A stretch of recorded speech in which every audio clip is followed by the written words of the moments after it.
Category relegation की request की थी फ्रेंचाइजेस ने पाकिस्तान सुपर लीग की मैनेजमेंट को कि हमें इन प्लेयरों की कैटेगरीज गिरानी है, जो आपने कैटेगरीज बनाई है उनका नीचे लेकर जाना इन प्लेयरों को, यानी कि हम इन प्लेयरों को इस कैटेगरी में रखना ही नहीं चाह रहे। वो रिक्वेस्ट की थी मैनेजमेंट से और वो अप्रूव हो गई है। काफी लोग इस चीज से परेशान है कि यार ये हुआ क्या है, जो पोस्ट आई है अभी अभी जिसमें हसन अली कराची किंग के, जाहिद महमूद है, शान मसूद है, इसके अलावा रुमान रईस है, ये हुआ क्या है? तो आपको मैं यहाँ पर बता दूं कि सिर्फ और सिर्फ कैटेगरीज चेंज की गई। फर्ज कर लो कि हसन अली था, वो प्लाटिनियम में था, अब उसकी कैटेगरी नीचे की गई है, वो डायमंड में आपको देखने को मिलेगा। सिर्फ यही कैटेगरीज चेंज की गई। ऐसा नहीं हो रहा कि रेलीगेशन की जैसी अपडेट आई तो काफी लोग परेशान हो गए थे कि यार ऐसा तो नहीं है कि टीमों ने इनको रिलीज कर दी हुआ फिर कोई और मसला होगा। ऐसी कोई बात नहीं है, सिर्फ और सिर्फ ये कैटेगरीज ही डाउन की गई है। तो ये भी पहली दफा हुआ है यहाँ पर कि ये ऐसी पोस्ट शो हुई है। इससे पहले जितने सीजन गुजरे उसमें ऐसा हमें देखने को नहीं मिला। तो सिर्फ और सिर्फ ये कैटेगरीज चेंज की गई हैं। इसके अलावा यहाँ पर अगर देखा जाए तो रुमान रईस को जो कैटेगरी में रखा गया था वो गोल्ड कैटेगरी थी, जो पाकिस्तान सुपर लीग की मैनेजमेंट ने बनाई थी। वो पहले गोल्ड कैटेगरी में रखा गया था, फिर इस्लामाबाद ने अब क्या किया है कि गोल्ड से उठाकर उसको सिल्वर में ले लिया, यानी कि रोमान रईस अब सिल्वर में आपको देखने को मिलेंगे। हो सकता है कि इससे भी नीचे जा सकते हैं, लेकिन गोल्ड से एक एक तंजली होगी जो सिल्वर में आएगा रोमान रईस। इसके अलावा कराची किंग ने हसन अली को प्लाटिनियम कैटेगरी से डायमंड के अंदर करवा लिया है। अब हसन अली डायमंड में देखने को मिलेंगे, लेकिन हसन अली को अगर देखा जाए, अगर कराची किंग रिलीज करती तो हसन अली को सिल्वर के अंदर या फिर गोल्ड के अंदर कोई टीम पिक करती।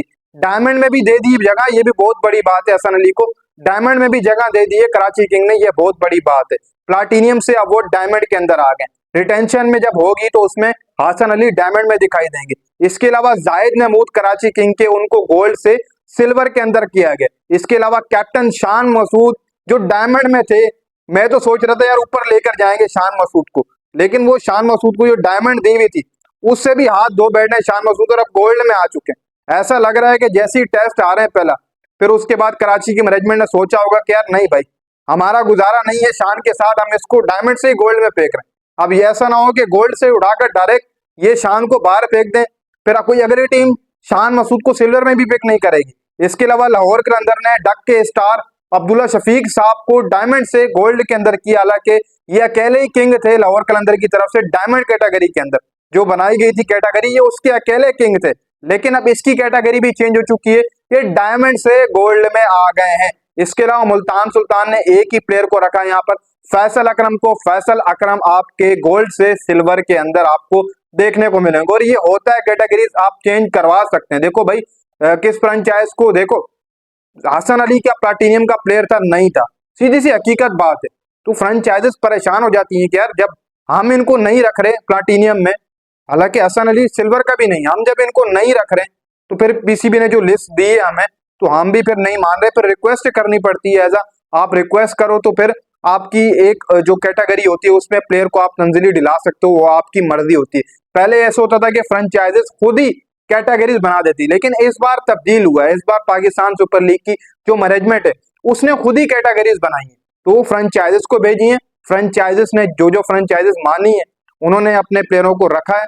पिशावर और कोयटा ने कोई भी रेलीगेशन नहीं की है, उन्होंने अपने प्लेयरों को रखा है। बाकी जिनको समझ नहीं आ रही थी वो डाउन। और वाकई में परेशानी की बात ये थी कि शान मसूद कैप्टन कराची किंग के, वो डायमंड से गोल्ड में चले गए। अब मेरे हिसाब से पता नहीं कैप्टन भी होंगे या नहीं होंगे, मुझे लगता है कहीं बाहर ना कर दें।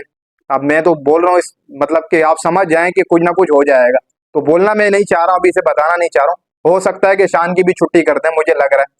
अब बताना तो नहीं चाहता हूँ, लेकिन टाइम आएगा तो आपको खुद पता लग जाएगा क्या हो रहा है। इसके अलावा रिटेंशन की जहां तक बात है, तो रिटेंशन भी आपको 1 से 2 तारीख तक देखने को मिल सकती है। हालांकि मैं जहां तक मैंने अपनी सोर्स लगाई उसके मुताबिक वो बता रहे थे कि यार 31 दिसंबर आखिरी लास्ट डेट दी गई है रिटेंशन की, कि आप रिटेंशन और प्लेयर ट्रेड 31 के बाद नहीं कर सकते हो। अब देखो, अलबत्ता क्या पता 1-2 दिन और मांगे हो, लेकिन 31 आखिरी डेडलाइन थी जो बताई जा रही है पाकिस्तान सुपर लीग की तरफ से, कि आप 31 तारीख को रिटेंशन लॉक कर दें और प्लेयर ट्रेड भी लॉक कर दें। उसके बाद ना प्लेयर ट्रेड होगी ना रिटेंशन होगी, उसके बाद फ्रीजन प्लेयरों की लिस्ट भी आ जाएगी। ऐसे कुछ जो वो चल रहा है, तो अब ये मैंने आपको अपडेट दी है। इसके अलावा भाई चैनल को सब्सक्राइब करें, लेकर जाएं भाई फॉलोवर्स। जहां पर आप देख रहे हैं फेसबुक पर देख रहे हैं तो भाई वहां सब्सक्राइब कर फॉलो कर दें, बल्कि अगर आप यूट्यूब पर देख रहे हैं तो यहाँ भाई सब्सक्राइब करें।